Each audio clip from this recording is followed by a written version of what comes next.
क्रिश वह पैकेट लेकर आसी के पास आया और बोला, फायरफ्लाई, तुम्हारे कपड़े आ चुके हैं। आओ मैं तुम्हारे कपड़े चेंज कर देता हूँ। क्रिश की बात सुनकर आसी हैरान नज़रों से उसे देखने लगी और अगले ही पल उसने शर्म से अपनी नज़रें झुका लीं। उसका चेहरा शर्म से लाल होने लगा था। क्रिश ने पैकेट से कपड़े निकालकर बेड पर रख दिए। आसी ने जब उन कपड़ों के पैकेट को देखा तो हैरान रह गई। उसमें एक खूबसूरत टॉप, जीन्स और आसी के सभी ज़रूरी कपड़े थे। आसी ने हैरान होते हुए क्रिश से पूछा, यह मेरे कपड़े हैं क्या? यह कैसा सवाल है? तुम्हें क्या लगता है यह टॉप और जीन्स मैं पहनूंगा? ऑफ कोर्स यह तुम्हारे कपड़े हैं, क्रिश ने नॉर्मल एक्सप्रेशन के साथ कहा। यह सुनकर आसी लड़खड़ाते शब्दों में बोली, लेकिन मैं ऐसे कपड़े नहीं पहनती। मुझे लॉन्ग ड्रेस चाहिए, वह भी इंडियन। आसी ने थोड़ा रूड वॉइस में कहा। क्यों, इन कपड़ों में क्या प्रॉब्लम है? यह भी लॉन्ग ड्रेस है। और बाय द वे, मुझे पता है तुम इंडियन ड्रेस पहनती हो, पर हमें उसके बारे में ज़्यादा नॉलेज नहीं है। फ़िलहाल के लिए तुम यह पहन लो, थोड़ी देर बाद हम लोग शॉपिंग के लिए चलेंगे। वहाँ तुम्हें अपनी ज़रूरत का जो भी सामान चाहिए तुम ले लेना। अब तो कोई प्रॉब्लम नहीं है ना? चलो अब आओ और मुझे कपड़े चेंज करने दो। कहते हुए क्रिश जैसे ही आशी की शर्ट के बटन खोलने शुरू किया, आशी ने उसके हाथों पर हाथ रख दिया और अपनी नज़र नीचे कर ली, क्योंकि आशी को बहुत शर्म आ रही थी। क्रिश ने उसे हैरान होते हुए पूछा, क्या हुआ? तुमने मेरा हाथ क्यों रोका? आशी ने शर्माते हुए अपना चेहरा नीचे करते हुए कहा, क्या तुम मेरे कपड़े चेंज करोगे? क्रिश ने अपनी एक आईब्रो उठाकर लगभग कमेंट मारते हुए कहा, क्या तुम्हें यहाँ मेरे अलावा भी कोई दिख रहा है? ऑफ कोर्स मैं ही चेंज करूँगा, कोई प्रॉब्लम है क्या? क्रिश के सवाल पर आशी ने हकलाते हुए कहा, प्लीज़ क्या तुम मेरी हेल्प के लिए किसी लेडी को नहीं ला सकते? मुझे बहुत अजीब लग रहा है तुम्हारे साथ। आशी की इस बात से क्रिश समझ चुका था आशी को शर्म आ रही है, लेकिन वह अपने बिल्कुल ठंडे लुक के साथ बोला, यहाँ तुम्हारे और मेरे अलावा सिर्फ एक मेल सर्वेंट है फायरफ्लाई। मैं यहाँ फालतू लोगों को नहीं रखता, इसलिए यहाँ कोई लेडी नहीं है। तुम्हारा ख्याल मैं रखूँगा और तुम मुझसे इतना शर्मा क्यों रही हो? तुम भूल चुकी हो तो मैं याद दिला दूँ। अभी अभी सुबह मैंने ही तुम्हें स्पंज बाथ दिया था और सुबह से हमने 2 बार एक दूसरे को बहुत ही प्यार किया था। मुझसे कैसा शर्माना, मैं तुम्हारा बॉयफ्रेंड हूँ। क्रिश ने अपने इन शब्दों को यहीं रोक लिया। ना जाने क्यों उसकी आंखें अचानक से लाल हो गईं। क्रिश को देखकर ऐसा लग रहा था कि जैसे कुछ है जो क्रिश को अंदर ही अंदर खा रहा है। एक दर्द, एक घुटन। क्रिश फिर एक लंबी सांस लेकर बोला, मुझे पता है तुम क्या सोच रही हो, लेकिन तुम चिंता मत करो, यह मेरा हक है। मैं तुम्हें छू भी सकता हूँ क्योंकि मैं तुम्हारा बॉयफ्रेंड हूँ, ठीक है? आशी ने धीरे से हाँ में सिर हिला दिया और क्रिश ने आशी की शर्ट के बटन खोलने शुरू किए। अचानक आशी क्रिश को देखकर बहुत रिलैक्स और काम फील करने लगी। उसकी आंखों में बहुत सारे इमोशन आने लगे। क्रिश उसे बहुत प्यार से पैम्पर कर रहा था, जो शायद आशी को बहुत अच्छा लग रहा था। साइको जी, क्या मैं एक सवाल पूछ सकती हूँ? यह बॉयफ्रेंड क्या होता है? क्या सिर्फ मेरी बॉडी देखने वाला ही मेरा बॉयफ्रेंड है? तुम्हें पता है मेरा दुनिया में कोई नहीं है। कभी कभी मैं सोचती थी मैं इतनी बदकिस्मत क्यों हूँ कि इस दुनिया में मेरा अपना कहलाने लायक कोई नहीं है। तुम्हें पता है मैं जिस अनाथ आश्रम में रहती थी वहाँ बाबा मेरा ख्याल रखते थे बचपन से। तुम मेरे लिए जो आज कर रहे हो वह बाबा ने किया था मेरे लिए जब तक मैं 9 साल की थी। फिर एक दिन बाबा ने कहा, आशी बेटा, अब तुम बड़ी हो गई हो, अपना ख्याल खुद रख सकती हो। अब तुम्हें खुद को संभालना होगा अपने बलबूते पर, क्योंकि मैं अब हमेशा तुम्हारा ख्याल नहीं रख सकता। उस दिन मैं बहुत रोई थी। फिर बाबा ने मेरे आंसू पोंछे और मुझसे कहा, आसी मेरे बच्चे, तुम रो मत। बहुत जल्द तुम्हारी ज़िंदगी में कोई ऐसा आएगा जो तुम्हारा ख्याल रखेगा, सबसे सुरक्षित रखेगा, जो तुम्हारी आंखों में आंसू नहीं आने देगा और मुझसे भी ज़्यादा प्यार करेगा। मैंने बाबा से पूछा, वह कब आएगा? फिर बाबा ने मेरे सिर पर हाथ रख कर कहा, बहुत जल्द। और तब से लेकर आज तक मैं उसका इंतज़ार कर रही हूँ। मैं बस इतना जानना चाहती हूँ, साइको जी, क्या तुम वही हो जिसके बारे में बाबा ने मुझे कहा था? क्या तुम मुझे हमेशा प्रोटेक्ट करोगे जैसे युवान से प्रोटेक्ट किया? क्या तुम मेरा हमेशा ख्याल रखोगे जैसा आज रख रहे हो? क्या तुम मुझे प्यार करोगे? आसी की इन बातों में बहुत मासूमियत थी, एक दर्द था जिससे क्रिस जैसा स्टोन हार्टेड भी पिघल जाए। क्रिस ने बहुत प्यार से आसी को देखा। क्रिस जो इस समय आसी को टॉप पहना चुका था। आसी की बात सुनकर अचानक उसके हाथ रुक गए। उसे अपने दिल में एक दर्द और चुभन महसूस हुई। उसकी आंखों में एक इमोशन था जो वह किसी को बता नहीं सकता था, लेकिन चेहरे पर अभी भी गंभीर एक्सप्रेशन थे। क्रिस ने ऐसे रिएक्ट किया कि मानो जो कुछ भी आसी ने कहा उसने सही से सुना नहीं। उसकी बातों को इग्नोर करके आसी के कपड़ों को देखकर कुछ सोचने लगा और फिर वह अपने कबर्ड के पास आया। उसने वहां से एक काला कपड़ा लेकर अपनी आंखों पर बांध लिया। अब उसके हाथ आसी के लेग एरिया की तरफ जा रहे थे। आसी अपनी बातों को कहने में इतनी बिजी थी कि उसने इस बात पर ध्यान ही नहीं दिया कि क्रिस ने अपनी आंखों में काली पट्टी बांध रखी है। क्रिस ने आसी को धीरे से बेड पर लेटाया और नर्वस हाथों से आसी के बाकी कपड़े भी निकाल कर पहना दिए। ना जाने क्यों आज पहली बार क्रिस के हाथ कांप रहे थे। ऐसी फीलिंग आज से पहले क्रिस को कभी नहीं आई। आज से पहले क्रिस ना जाने कितनी ही लड़कियों के साथ इंटीमेट हुआ होगा। किसी भी लड़की को छूना या उसके कपड़ों को निकालना क्रिस के लिए कोई नई बात नहीं थी, लेकिन आज वह इस बात को खुद नहीं समझ पा रहा था कि क्यों आज उसके हाथ कांप रहे हैं, क्यों वह अनकंफर्टेबल महसूस कर रहा है। क्रिस ने आसी को जीन्स पहनाई। यह अब क्रिस के लिए मुश्किल होता जा रहा था। तभी आसी ने क्रिस को कोई जवाब न देता हुआ देखकर पूछा, बोलो ना साइको जी, क्या तुम वही हो जिसके बारे में बाबा ने मुझे कहा था? क्या तुम वही हो जो मेरा ख्याल रखोगे? क्या तुम मुझे प्रोटेक्ट करोगे? क्या तुम मुझसे प्यार करोगे? क्या हमेशा मेरा ख्याल रखोगे? इस बार आसी के सवाल सुनकर क्रिस का चेहरा कठोर हो गया।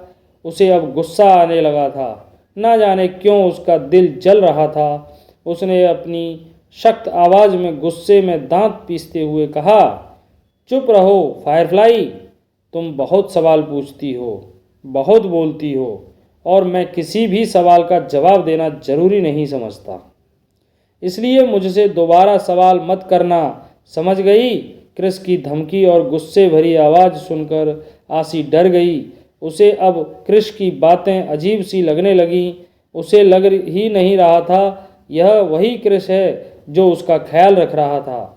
क्रिस की आवाज़ में अब कुछ और था। आसी की आंखों में नमी आ गई। आसी ने लड़खड़ाती आवाज़ में पूछा, तुम गुस्सा क्यों हो गए साइको जी? मैंने कुछ गलत कहा क्या?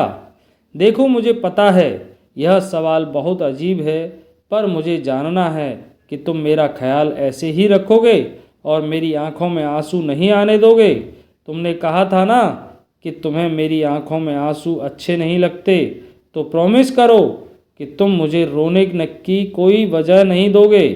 बोलो ना साइको जी, तुम कुछ बोल क्यों नहीं रहे हो? Shut up, just shut up.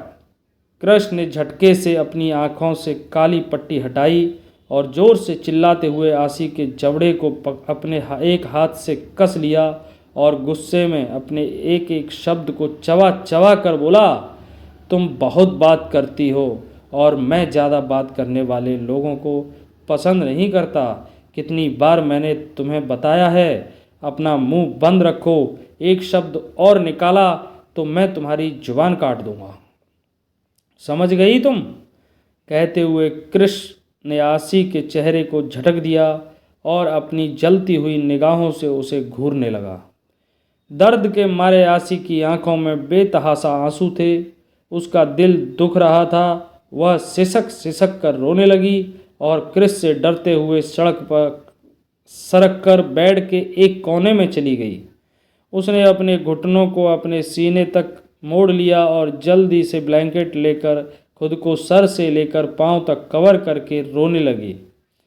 आसी ने सिसकते हुए कहा, तुम बुरे हो, बहुत बुरे हो। तुमने मुझे मारा, दर्द दिया, तुम भी युवान खन्ना की तरह हो। आसी को छूते हो, उसे कष्ट देते हो। आसी को कोई प्यार नहीं करता। मैं अनाथ हूँ ना, इसलिए मुझे कोई प्रोटेक्ट नहीं करेगा, कोई प्यार नहीं करेगा। तुम जाओ यहाँ से। आसी को किसी की ज़रूरत नहीं है। आज तक आसी जैसे रह रही थी वैसे ही आगे भी रह लेगी। कहकर आसी सिसक सिसक कर रोने लगी। आसी की बात सुनकर कृष को अपने दिल में दर्द सा महसूस होने लगा था। उसने आसी को शांत करने के लिए अपना हाथ आगे बढ़ाया। तभी कुछ सोचकर उसने अपना हाथ पीछे खींच लिया। उसने एक नज़र आसी को देखा और गुस्से में बाहर चला गया और बालकनी की रेलिंग के पास खड़ा होकर अपने हाथ से दीवार पर एक पंच मारते हुए अपने आप से बोला, stop it Krish, stop it. तुम क्या कर रहे हो? तुम भूल रहे हो तेरा मकसद क्या है। तू उसके करीब नहीं जा सकता। तू जानता है वह रॉकी के लिए कितनी इम्पोर्टेंट है। तू अपने भाई से उसका प्यार नहीं छीन सकता। तू एक लड़की के लिए अपने भाई को धोखा नहीं दे सकता। माना कि उसकी मासूमियत तुझे उसकी तरफ अट्रैक्ट करती है, लेकिन तू यह कैसे भूल सकता है जो उसने तेरे साथ किया है। इस एक दिन में तू अपनी मर्यादा लांघते लांघते बचा है। तू उसके इतने करीब कैसे जा सकता है, वह भी सब कुछ जानने के बाद। वह तेरे भाई की अमानत है, उसके चेहरे की खुशी है। तू अपने भाई की खुशी कैसे छीन सकता है। कृष उसके बाद अपने माथे के पसीने को पोंछते हुए खुद से कहता है, तेरा काम सिर्फ उसे प्रोटेक्ट करना है और सब कुछ ठीक हो जाने के बाद उसे अपने भाई को सौंप देना। तूने तो यही सोचा था ना, तो तू अपने मकसद से कैसे भटक सकता है। तूने खुद से वादा किया था कि तू उसके करीब जाकर सिर्फ उसे इस बात का एहसास दिलाएगा कि तू उसके लिए कितना इम्पोर्टेंट है। वह तेरे बिना कुछ नहीं है और जब भी वह तेरे अलावा किसी और के करीब जाए तो उसे तेरी कमी महसूस हो। तेरी छुअन उसके दिल और दिमाग में बस जानी चाहिए। तू उसे अपने प्यार में गिराएगा और फिर उससे दूर जाकर उसे इस दर्द का एहसास कराएगा, जो दर्द इस वक्त तेरे दिल में है।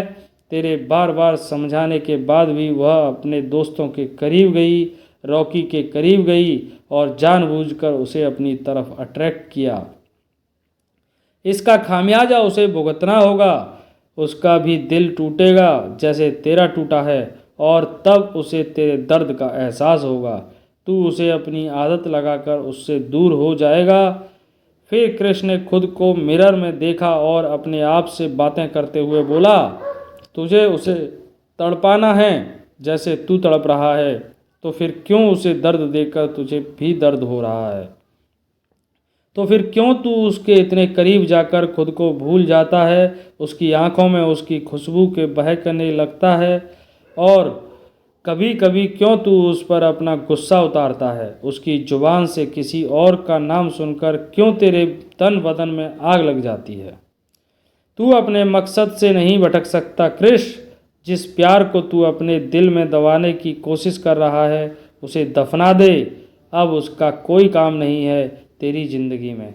बहुत जल्द तू उसे रॉकी को सौंप देगा और उससे पहले तुझे उसे अपनी आदत लगानी होगी ताकि जब वह तुझसे दूर हो वह तुझे याद करके तड़पे। उसकी ज़िंदगी मुश्किल हो जाए जैसे आज तेरी है। यह प्यार तेरे बस की बात नहीं है, कोई जगह नहीं है। प्यार की तेरी ज़िंदगी में तुझे इसके लिए जख्म भी बनना होगा और मरहम भी। इन बातों को अपने आप में सोचते हुए कृष्ण ने जोर से एक मुक्का शीशे के साइड की दीवार पर मारते हुए अपने आप से कहा, हाँ, मैं अपने मकसद से नहीं भटकूंगा। वह जैसा चाहती है वैसा ही होगा, लेकिन मेरे तरीके से। आई प्रॉमिस फायरफ्लाई, तुम्हें मेरे दर्द का हिसाब देना होगा। मैं तुम्हें दुनिया से प्रोटेक्ट करूंगा, लेकिन तुम्हें मुझसे प्रोटेक्ट कौन करेगा? मैं तुम्हारी आंखों में दूसरों के कारण आंसू नहीं आने दूंगा, लेकिन तुम्हारी आंखों में आने वाले आंसुओं की वजह मैं बनूंगा। तुम्हें प्यार करने वाला चाहिए ना? मैं तुम्हें इतना प्यार करूंगा कि तुम उस प्यार को बर्दाश्त नहीं कर पाओगी। वह प्यार ही तुम्हारे लिए जहर बन जाएगा, जिसे ना तुम निगल पाओगी और ना ही उगल पाओगी। मैं तुम्हें इतना प्यार दूंगा कि तुम अब हर पल मेरे प्यार को ढूंढोगी। मेरी कमी तुम्हें महसूस होगी। तुम दूसरों के करीब रहकर भी मुझे ढूंढोगी। तुम्हारे एहसासों में सिर्फ मैं रहूँगा। तुम चाहकर भी मेरे ख्याल को अपने दिल से नहीं निकाल पाओगी। क्रिस की आंखों में इस समय एक अलग ही आग थी और चेहरे पर साइको जैसे एक्सप्रेशन। उसकी आंखें नम थीं और रक्त लाल भी थीं। क्रिस ने फिर खुद से कहा कि मैं तुम पर एक खरोच भी नहीं आने दूंगा, क्योंकि तुम्हें जख्म देने का हक सिर्फ मेरा है। तुम्हारे चेहरे पर आने वाली मुस्कान भी मेरी होगी और आंखों में आने वाले आंसू भी मेरे। तुमने मुझे मोहब्बत करना सिखाया फायरफ्लाई। यह मोहब्बत बहुत जहरीली है और अब इस जहर को तुम्हें भी चखना होगा। मेरी मोहब्बत भी तुम हो और मेरी नफ़रत भी। अब तुम्हें इन दोनों से गुजरना होगा। तुम्हारा जिस्म किसी और की अमानत है, लेकिन उसे छूने का पर सिर्फ मेरा अधिकार होगा। मैं तुम्हें मोहब्बत के उस दोराहे पर लाकर खड़ा करूँगा जहाँ से तुम वापस नहीं जा पाओगी, और इतने कांटे बिछा दूंगा कि तुम्हारा दिल दर्द से फटने लगेगा।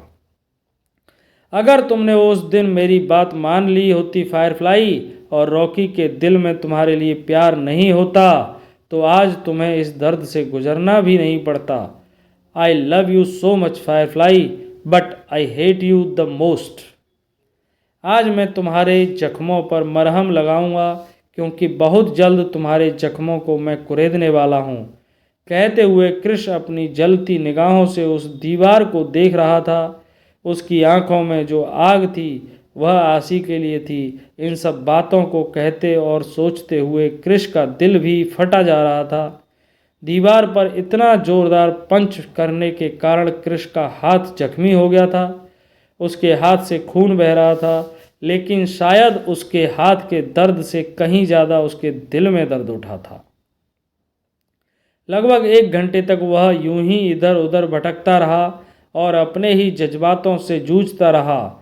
इधर दूसरी तरफ आशी ब्लैंकेट में छुपकर अब तक रो रही थी। उसके दिल में सिर्फ यही बात घूम रही थी कि आखिर उसने क्रिस से ऐसा क्या कहा जिसके कारण उसने उस पर गुस्सा किया और हाथ उठाया। कुछ देर सोच विचार करने के बाद आशी ने खुद से डिसाइड किया कि वह क्रिस से कोई बात नहीं करेगी। तभी क्रिस खुद को कूल डाउन करके वापस कमरे में आया। उसकी नज़र आशी पर पड़ी, जो ब्लैंकेट के अंदर सिमट कर बैठी हुई थी और धीरे धीरे सिसक रही थी। क्रिस ने अपने चेहरे के एक्सप्रेशन को थोड़ा नॉर्मल करने की कोशिश की और आशी को कमांडिंग टोन में ऑर्डर दिया, चलो जल्दी ब्लैंकेट से बाहर आओ, हमें शॉपिंग पर जाना है। क्रिस की बात सुनकर आशी ने कोई जवाब नहीं दिया और यूं ही बैठी रही।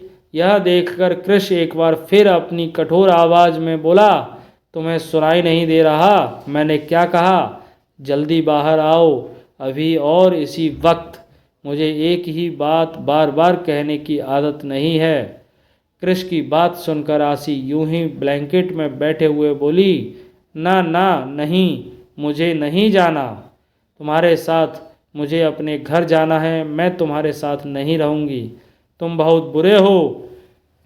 शट अप फायरफ्लाई, मैंने जो कहा उसे सुनो। जब तक तुम ठीक नहीं हो जाती तुम अपने घर नहीं जा सकती। उसके बाद मैं खुद तुम्हें तुम्हारे घर छोड़ कर आऊँगा। अब चुपचाप तुम मेरे साथ शॉपिंग पर चलो, वरना मैं तुम्हारे लिए खुद जीन्स और शर्ट खरीद लाऊंगा और तुम्हें वही पहनने पड़ेंगे। The choice is your. Krish की बात सुनकर आसी ने अपने आप से कहा, इस साइको से बहस करने का कोई फ़ायदा नहीं है। अब मैं इससे बात नहीं करूँगी। बस किसी तरह मैं जल्दी ठीक हो जाऊँ और वापस अपने घर चली जाऊँ। मुझे इस इंसान की शक्ल भी नहीं देखनी है, लेकिन फ़िलहाल मुझे इसकी बात माननी ही होगी। साइको कहीं का। आसी ने धीरे से अपना चेहरा ब्लैंकेट से बाहर निकाला। उसके गाल इस वक्त रोने की वजह से गुलाबी हो गए थे। आंखों के नीचे लाली छा गई थी। वह अपनी नाक सिकुड़ते हुए सिसक रही थी। चेहरे पर खुले बाल बिखरे हुए थे, जिससे वह बहुत ही ज़्यादा क्यूट लग रही थी। गुलाबी गाल उसकी खूबसूरती और क्यूटनेस को और भी ज़्यादा बढ़ा रहे थे। कृष्ण ने उसे देखा और देखता ही रह गया। वह चाहकर भी अपनी नज़र आसी के मासूम चेहरे से हटा नहीं पा रहा था। उसका दिल एक पल के लिए मानो थम सा गया। उसके होठ उन गुलाबी गालों को किस करना चाहते थे। तभी आसी की बात से उसका ध्यान टूटा। जब आसी ने कहा, चलो मुझे शर्ट नहीं पहननी। इतना कहकर आसी धीरे धीरे सरकते हुए पलंग के साइड आई। कृष्ण नॉर्मल भाव से आसी को अपनी गोद में उठा लिया और उसे ड्रेसिंग टेबल पर बैठा दिया। कृष्ण ने अपने हाथों से उसके बालों को कर्व किया। आसी के बाल बहुत ही अच्छे थे, जो उसकी कमर से भी नीचे तक आते थे, जो उसकी खूबसूरती में चार चांद लगा देते थे। कृष्ण के हाथों में वह बाल ऐसे फिसल रहे थे जैसे रेशम के धागे। कृष्ण की बड़ी ही सफाई के साथ आसी के बालों को सुलझा रहा था कि कहीं टूट न जाए। उसने आसी के बालों की साइड मांग करके सभी बालों को खुला ही छोड़ दिया, क्योंकि उससे ज़्यादा उसे कुछ नहीं आता था। अब कृष्ण ने दोबारा आसी को अपनी गोद में उठा लिया। तभी आसी के कुछ बाल उसके चेहरे पर लटों की तरह आने लगे, जो आसी को और भी खूबसूरत बना रहे थे। आसी ने अपने हाथों को कृष्ण के गले में लपेट दिया। कृष्ण चाहकर भी आसी के चेहरे से अपनी नज़र नहीं हटा पा रहा था। वह यूं ही आसी को गोद में लेकर बैठा था। आशी कृष्ण की गोद में थी, लेकिन कृष्ण से नाराज़गी के चलते उसने अपना चेहरा खिड़की से बाहर रख कर दिया था। कृष्ण भी आशी की नाराज़गी को अच्छे से समझ रहा था, लेकिन फ़िलहाल उसने आशी से कुछ नहीं कहा। खिड़की का कांच खुले होने के कारण आशी के कुछ बाल उड़ते हुए कृष्ण के चेहरे पर आ रहे थे और उसकी खुशबू उसकी सांसों में एक एहसास बनकर उतरने लगी। कृष्ण अपनी उंगलियों से आशी की जुल्फों के साथ खेलने लगा।